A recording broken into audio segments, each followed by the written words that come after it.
Special education hub में आप सभी का स्वागत है साथियों। सभी को जय माई की। साथियों, आज हम इस वीडियो के माध्यम से चर्चा करने वाले हैं कि कल से यानी कि 2 तारीख से यूपी टेट की परीक्षा होने वाली है। उसमें एडमिट कार्ड में जनरल इंस्ट्रक्शन दिए गए हैं कि आपको परीक्षा में क्या ले जाना है, क्या नहीं ले जाना है, एडमिट कार्ड के साथ अलावा क्या क्या लगेगा और आपका डॉक्यूमेंट्स क्या लेके जाना है, आपको फोटो कितनी लेके जानी है, कब समय पर आपको पहुंचना है, सारी चीजें हम इस वीडियो के माध्यम से जानेंगे। इसमें जितने भी पॉइंट होंगे विस्तार से इन पर चर्चा करेंगे ताकि आप कोई भी सामग्री छोड़ के ना जाएं और कोई भी ऐसी चीज ना लेके जाएं जो वहां पे वर्जित हो एग्जाम सेंटर पे। तो हम सबसे पहले आपसे कहना चाहेंगे कि अगर आपने हमारा यूट्यूब चैनल सब्सक्राइब नहीं किया है तो उसे सब्सक्राइब कर लें और वीडियो को ज्यादा से ज्यादा शेयर और लाइक कर दें ताकि और भी आपके साथियों के साथ ये पहुंच सके। सबसे पहले हम बात करते हैं कि पहला बिंदु है साथियों, ये परीक्षा प्रारंभ होने से 45 मिनट पहले प्रवेश बंद कर दिया जाएगा। साथियों, क्या होगा कि 45 मिनट पहले जो आपका एग्जाम टाइम है उससे 45 मिनट पहले क्या कर दिया जाएगा, कॉलेज के या स्कूल के गेट को बंद कर दिया जाएगा। अर्थात कि प्रथम पाली का प्रवेश द्वार सुबह 8:45 बजे तथा द्वितीय पाली का प्रवेश द्वार 1:45 बजे बंद कर दिया जाएगा। प्रवेश बंद होने के बाद किसी भी अभ्यर्थी को परीक्षा केंद्र में प्रवेश की अनुमति नहीं दी जाएगी। दूसरी चीज साथियों कि आपके आवेदन पत्र में दी गई अहर्ता पात्रता की जांच आयोग द्वारा नहीं करी गई है। दोस्तों, कोई भी जांच आयोग द्वारा नहीं करी गई है, अतः विज्ञापन में वर्णित अहर्ता पात्रता को ध्यानपूर्वक पढ़कर स्वयं सुनिश्चित कर लें कि आप पूर्णतः पात्र हैं और केवल उसी स्थिति में परीक्षा में सम्मिलित हों। यदि आयोग द्वारा जांच के किसी भी स्तर पर आयोग या अपात्र हो तो आपका अभ्यर्थन निरस्त कर दिया जाएगा। साथ ही उन्होंने कोई जांच नहीं करी है कि आपने क्या लगाया, मतलब कि आपके पास ये डिग्री है कि नहीं है, इन्होंने ऐसा तो कुछ नहीं मिलाया है। लेकिन आपने जो भी अपने डॉक्यूमेंट्स लगाए हैं आप सिक्योर रहें कि आपकी सारी जानकारी सत्य है। साथियों, तीसरा पॉइंट है इनका कि सभी अभ्यर्थी परीक्षा केंद्र पर 3 फोटो, कितना फोटो साथियों, 3 फोटो, एक पहचान पत्र और जो भी आपकी आईडी रहेगी उसकी एक जीरोक्स, आप जो भी आईडी ले जाएंगे वेरिफिकेशन के लिए उसकी एक छाया प्रति लेकर परीक्षा केंद्र पर जाएं।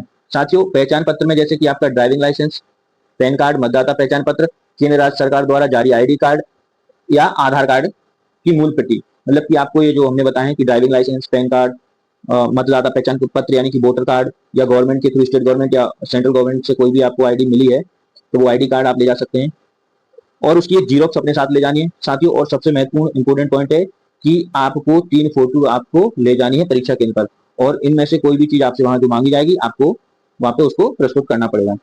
इसी पॉइंट के अंदर एक बहुत ही महत्वपूर्ण है, आप ये मान लीजिए कि बहुत ही महत्वपूर्ण चीज है कि यदि प्रवेश पत्र पर ई-केवाईसी परीक्षा केंद्र पर अपेक्षित का संदेश दिखाई दे, क्या दोस्तों की ई-केवाईसी परीक्षा केंद्र पर अपेक्षित का संदेश दिखाई दे तो अभ्यर्थी को परीक्षा केंद्र पर सत्यापन हेतु मूल आधार कार्ड प्रस्तुत करना होगा। क्या करना होगा साथियों, ये आपको मूल आधार कार्ड यानी कि ओरिजिनल आधार कार्ड आपको प्रस्तुत करना होगा अगर आपके आधार कार्ड पर ऐसा लिखा हो कि ई-केवाईसी परीक्षा केंद्र पर अपेक्षित है।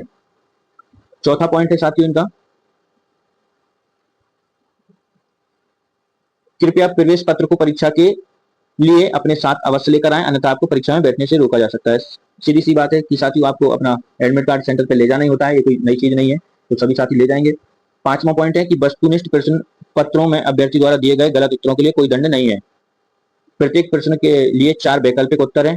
यदि कोई अभ्यर्थी एक से अधिक उत्तर देता है तो उसे गलत माना जाएगा। तो साथी जो कि आपको एक प्रश्न का एक ही उत्तर देना है, 4 विकल्प रहेंगे। अगर कोई गलती हो जाती है तो उसके लिए कोई आप पे दंड नहीं लगेगा।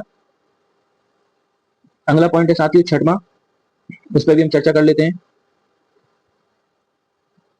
अभ्यर्थियों को सलाह दी जाती है कि वे अपना क्लिप बोर्ड या हार्ड बोर्ड, कार्डबोर्ड जिस पर कुछ लिखा नहीं हो और काली स्याही का बॉल पॉइंट पेन साथ लेकर आए। अभ्यर्थी काले बॉल पॉइंट पेन के अतिरिक्त किसी भी अन्य प्रकार का स्याही का प्रयोग कदापि ना करें। तो साथियों सबसे महत्वपूर्ण चीज है क्या कि आपको ब्लैक पेन अपने साथ लेके जाना है। कौन सी, बॉल पॉइंट वाली पेन जो आती है ब्लैक कलर की, वो आपको लेके जाना है। उसके अलावा और आपको दूसरी कोई पेन लेके नहीं जानी है, ना ही रेड, ना ही ग्रीन, ना ही ब्लू, कुछ भी नहीं। आपको सिर्फ और सिर्फ ब्लैक बॉल पॉइंट लेके जाना है और आपको अपने साथ एक बोर्ड यानी कि जैसे पैड बोलते हैं या कुछ भी बोलते हैं, कार्डबोर्ड या हार्डबोर्ड, कोई भी क्लिप बोर्ड लेके जाओ जिसपे कुछ लिखा ना हो।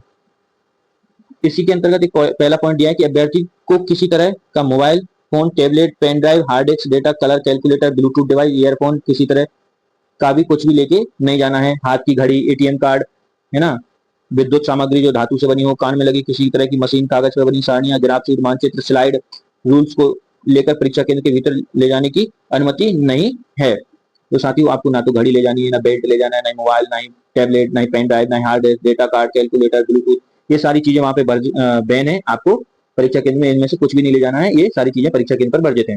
दूसरा पॉइंट है इसका कि परीक्षा कक्ष में अभ्यर्थी द्वारा किसी प्रकार की सामग्री का आपस में आदान प्रदान अनुमान्य नहीं है। मतलब कि आप किसी भी अपने बगल वाले से, पड़ोसी से, जो भी आपके साथ में बैठा रहेगा बगल की टेबल पे, आपको उससे कुछ भी एक्सचेंज नहीं करना है। तीसरा पॉइंट इन्होंने दिया इसमें कि उपरोक्त बिंदु 6(1) यानी कि छठवां जो बिंदु अपन देख रहे थे 6 नंबर का, उसका जो पहला बिंदु हमने देखा ये वाला, इसमें बताई गई वस्तुओं के अतिरिक्त अन्य कोई भी वैध वस्तु परीक्षा अभ्यर्थी को परीक्षा केंद्र पर व्यवहार निर्धारित स्थान पर जमा करनी होगी। हालांकि इन वस्तुओं का सुरक्षा के लिए व्यवस्था की जाएगी, फिर भी यदि कोई सामान्य खो जाता है तो उसकी जिम्मेदारी आयोग की नहीं है। दोस्तों, आप अगर कोई भी चीज इनमें से वहां पे ले जाते हैं और अगर आप वहां जमा करेंगे, इसके लिए व्यवस्था तो करी जाएगी, लेकिन अगर कोई चीज खो जाती है आपकी, तो इसके लिए आयोग रिस्पॉन्सिबल नहीं होगा। इस चीज का विशेष ध्यान रखें। इसलिए आप अपने साथ कोई भी ऐसा महंगी चीज, घड़ी या मोबाइल, टैबलेट ऐसा लेके ना जाएं, कोशिश करें, और अगर जाएं तो आप उसको सुरक्षित रखें। अब हम बात करते हैं 7वें पॉइंट की। साथियों, 7वां पॉइंट जो है इसमें क्या है कि यदि किसी अभ्यर्थी के पास परीक्षा के दौरान नकल से संबंधित कोई भी सामग्री पाई जाती है, तो उसे न केवल परीक्षा से निष्कासित किया जा सकता है, बल्कि आयोग की आगामी परीक्षाओं और चयन परीक्षाओं से भी वंचित दीवार किया जा सकता है, चाहे उसे सामग्री का उपयोग नकल करने के लिए क्या हो अथवा नहीं। तो दोस्तों, ये तो सभी समझदार हैं, आप सभी जानते हैं। आप जब से पढ़ाई स्टार्ट करी होगी, एग्जाम दिए होंगे, तो वो तो स्कूल के पेपर में भी ये सब ले जाना अलाउ नहीं होता है, और ये तो एक शिक्षक के लिए पात्रता परीक्षा है। 8वां पॉइंट है साथियों कि परीक्षा के दौरान किसी भी अभ्यर्थी को अंतिम आधे घंटे में परीक्षा कक्ष से बाहर जाने की अनुमति नहीं दी जाएगी। जो भी अपनी लास्ट टाइमिंग रहेगी साथियों एग्जाम की, वो समय समाप्त होने के आधा घंटे पहले आपको जो करना है कर सकते हैं, जैसे वॉशरूम, पानी, है ना, लेकिन उसके आधा घंटा जो बचेगा लास्ट का, उसमें आपको कोई भी छुट्टी नहीं मिलेगी, यानी कि आप उस रूम से बाहर नहीं जा सकते हैं। 9 नंबर का पॉइंट है साथियों कि प्रश्न पुस्तिका और एक उत्तर पत्रक प्राप्त होने पर उसे ध्यानपूर्वक जांच लें। यदि प्रश्न पुस्तिका का कोई पृष्ठ गायब हो, उत्तर पत्रक में गोल आकृतियां मुद्रित ना हो, या वह क्षतिग्रस्त हो, तो तुरंत अंतरीक्षक को सूचित करें और प्रश्न पुस्तिका एवं उत्तर पत्रक वापस करके नए प्राप्त कर लें। अगर कोई भी मतलब जो आपको क्वेश्चन पेपर मिलेगा, कोई भी उसमें गलती होती है या त्रुटि होती है, तो आप उसको चेंज कर लें। साथियों, इसी में अगला पॉइंट आपको दिया है कि उत्तर पत्रक में भरी गई सूचनाओं को वाइटनर, ब्लेड या रबर आदि से मिटाना प्रतिबंधित है। मतलब जो आपको चीजें दी जाएंगी, आप उनको जो आप अपनी कॉपी में OMR शीट में भरेंगे, उनको वाइटनर या ब्लेड या रबर से नहीं मिटा सकते, ये ऐसा प्रतिबंधित है। यदि उत्तर पत्रक में गोलों को स्याही से काला नहीं किया जाता है या कोई भी सूचना त्रुटिपूर्ण भरी जाती है, तो उत्तर पत्रक का मूल्यांकन नहीं किया जाएगा। तो साथियों, ऐसी कोई भी गलती ना करें कि आपकी OMR शीट चेक ना हो, इसलिए ध्यानपूर्वक उसमें गोले काले करें और उसमें जानकारी पूर्णतः कोशिश करें कि एकदम सटीक भरे। इसका तीसरा पॉइंट है कि परीक्षा समाप्त होने के बाद उत्तर पत्रक की प्रतियों को अभ्यर्थी स्वयं अलग नहीं करेंगे। अभ्यर्थी को सभी पत्रक जुड़ी हुई स्थिति में अंतरीक्षक को सौंपनी होगी।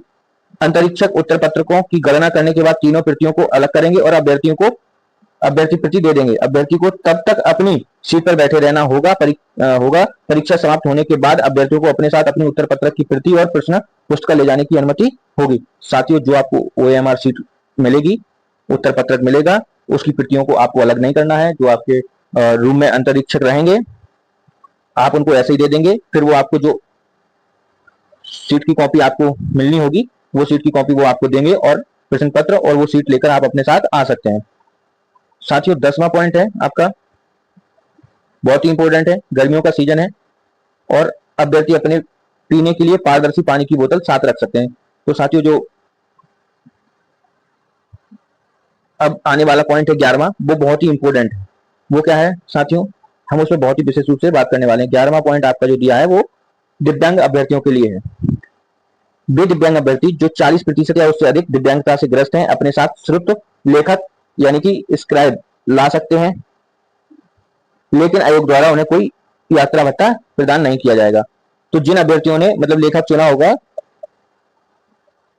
जिन अभ्यर्थियों ने श्रुति लेखक एवं प्रतिपूरक समय की मांग की है या केवल प्रतिपूरक समय की मांग की है, उन्हें उनकी आवश्यकता के अनुसार 20 मिनट प्रति घंटे का प्रतिपूरक समय दिया जाएगा। साथियों, जो भी दिव्यांग अभ्यर्थी रहेंगे और ऐसे दिव्यांग अभ्यर्थी जिन्होंने अपने साथ स्क्राइब या श्रुत लेखक कहते हैं साथियों की, जैसे कोई दिव्यांग साथी है, अभ्यर्थी है, ब्लाइंड अभ्यर्थी है, तो वो एक राइटर ले सकता है। तो वो राइटर की मदद से अपना प्रश्न हल करता है, पेपर हल करता है और उसे 20 मिनट प्रति घंटे के हिसाब से एक्स्ट्रा समय दिया जाता है।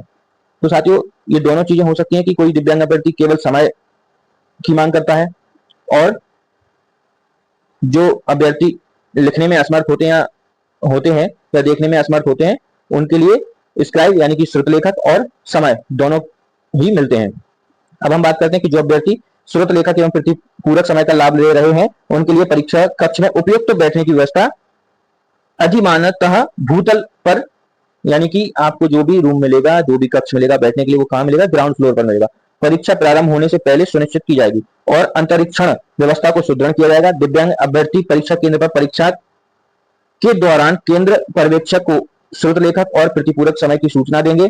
अभ्यर्थी अपने साथ दिव्यांग प्रमाण पत्र, पहचान पत्र एवं 2 पासपोर्ट आकार के फोटो लाने होंगे। क्या करना होगा साथियों? सबसे महत्वपूर्ण चीज है कि अभ्यर्थी को अपने साथ दिव्यांग का प्रमाण पत्र, पहचान पत्र एवं 2 पासपोर्ट साइज के फोटो लाने होंगे। श्रुत लेखक हेतु परीक्षा में समय में छूट प्रदान किए जाने के संबंध में व्यवस्था उत्तर प्रदेश के शासन आदेश संख्या I-0/21/2022/65/3099/135/135 दिव्यांग सशक्तिकरण अनुभाग 3 लखनऊ दिनांक 8 सितंबर 2022 में विहित दिशा निर्देशों एवं समय पर जारी शासन आदेश अनुसार होगी। एक और चीज है साथियों कि केंद्र पर्यवेक्षक ऐसे अभ्यर्थियों को अभिवचन पत्र भरवाएंगे, और परीक्षा में समाप्ति के बाद अभ्यर्थी के दिव्यांग प्रमाण पत्र, श्रुत लेखक के पहचान पत्र, आईडी प्रूफ एवं शैक्षणिक अभिलेखों की छायाप्रति संलग्न कर आयोग कार्यालय को प्रस्तुत करेंगे। ठीक है साथियों, अब हम बात करते हैं 12वें पॉइंट की, कि उसमें क्या है। उसमें है उत्तर प्रदेश सार्वजनिक परीक्षा अनुसूचित साधनों का निवारण अधिनियम 2024। साथियों, उत्तर प्रदेश सार्वजनिक परीक्षा अनुसूचित साधनों का निवारण अधिनियम 2024 उत्तर प्रदेश अधिनियम संख्या 8 वर्ष 2024 दिनांक 6 अगस्त 2024 को प्रकाशित किया गया है। इस अधिनियम में निम्नलिखित प्रावधान किए गए हैं। परीक्षा में अनुचित साधनों का प्रयोग करना, नकल करना या कराना, प्रतिरूप धारण करना, प्रश्न पत्र का प्रतिलिपिकरण या उसका अनाधिकृत रूप से खुलासा करना या इस कार्य में षड्यंत्र करना, इन सभी को अपराध की श्रेणी में रखा गया है, जो इस अधिनियम के अंतर्गत दंडनीय है। ऐसे मामलों में दोषी पाए जाने पर अधिकतम 1 करोड़ रुपए का जुर्माना और आजीवन कारावास तक की सजा दोनों ही दी जा सकती है। अब हम बात करते हैं 13वां और बहुत ही इंपॉर्टेंट बिंदु है ये, OMR पत्रक तथा फोटो एक उपस्थिति सूची में सभी प्रविष्टियां सावधानी पूर्वक भरें। यदि अभ्यर्थी द्वारा किसी प्रकार की त्रुटि की जाती है तो उसके लिए वह स्वयं जिम्मेदार होगा। प्रश्न पुस्तिका क्रमांक व उत्तर पत्रक OMR क्रमांक भिन्न हो सकते हैं। OMR के निर्धारण स्थान पर प्रश्न पुस्तिका क्रमांक सावधानी पूर्वक भरें। तो साथियों, बहुत ही इंपॉर्टेंट चीज है ये कि आपको जो OMR सीट का नंबर रहेगा, ठीक है साथियों, और आपको एक फोटो उपस्थिति सूची मिलेगी, उसमें आपके साइन होंगे, थंब लगेगा, और OMR सीट का नंबर भरना होगा, प्रश्न पुस्तिका का नंबर भरना होगा। तो ये सारी चीजें सावधानी पूर्वक करने होंगे। साथियों, एक चीज और है कि इन्होंने दे रखा है और उसको भी हम देख लेते हैं कि OMR उत्तर पत्रक भरने चिन्हित करने के लिए निर्देश है कि एक उदाहरण नीचे दिया गया है। जैसे कि इसमें एक उदाहरण आपको दिख रहा है कि रोल नंबर कैसे भरना है, प्रश्न पुस्तिका संख्या कैसे भरना है, और भी जो भी चीजें डिटेल भरनी है वो कैसे भरनी है। जैसे कि रोल नंबर आपका 1 2 3 4 5 6 7 8 9 है, तो क्या करना है साथियों, आपको उसी नंबर का गोला काला करना है। जैसे 1 में 1, 2 में 2, 3 में 3, 4 में 4, 5 में 5, ऐसे ही केंद्र कोड क्या है, जैसे मान के चलो 0 1 2 3 है। ये सारी चीजें आपके प्रश्न उस पर लिखी रहेंगी। एडमिट कार्ड पे केंद्र कोड आपके एडमिट कार्ड पे रहेगा, रोल नंबर आपके एडमिट कार्ड पे रहेगा, प्रश्न पुस्तिका संख्या आपकी जो आपको पेपर मिलेगा उस पर रहेगी, और आप कितने प्रश्न हल करेंगे उनकी संख्या भी आपको भरनी होगी। जैसे 150 क्वेश्चन का पेपर रहेगा तो 150 क्वेश्चन आप करेंगे तो आप ऐसे भरेंगे, रोल नंबर इस तरह से रहेगा, और कोड संख्या आपकी केंद्र कोड संख्या एडमिट कार्ड पर मिल जाएगी। साथियों, प्रत्येक प्रश्न का उत्तर केवल एक ही पूरे गोले में गहरा निशान लगाकर दिया जाएगा, जैसे नीचे दिया गया है। साथियों, आपको ये गोले दिख रहे होंगे और इसमें दिख रहा है कि अगर आप ऐसे गलत कैसे होगा और सही कैसे होगा। तो करेक्ट वाला आपको लास्ट में दिखाई दे रहा है, ये करेक्ट वाला है कि आपको पूरा सर्कल काला करना है। आप थोड़ा सा करेंगे तो ये गलत माना जाएगा, आधा करेंगे तो गलत माना जाएगा, आप सही का चिन्ह लगाएंगे तो गलत होगा, गलत का क्रॉस करेंगे तो गलत होगा, और 2 कर देंगे एक में तो भी गलत होगा। तो साथियों, अगर वीडियो आपको पसंद आया हो, निर्देश समझ में आया हो, तो आप वीडियो को ज्यादा से ज्यादा शेयर करें, लाइक करें और अपने साथियों को भेज दें, ताकि उन तक भी एक कल की परीक्षा की जानकारी पहुंच सके। साथियों, हमारा इंस्टाग्राम पेज भी है, यूट्यूब भी है। जिसने अभी हमें इंस्टाग्राम पेज पे नहीं फॉलो किया है वो हमारे इंस्टाग्राम पेज पर भी हमें फॉलो कर सकते हैं। स्पेशल एजुकेशन डॉट हब करके इंस्टाग्राम पेज है, और यूट्यूब पे आए वीडियो आप देख ही रहे हैं। इंस्टाग्राम पे भी आपको वीडियो मिल जाएगी, फेसबुक पेज भी है स्पेशल एजुकेशन हब के नाम से। आप सभी जगह हमको फॉलो कर सकते हैं। सभी को जय माई की साथियों।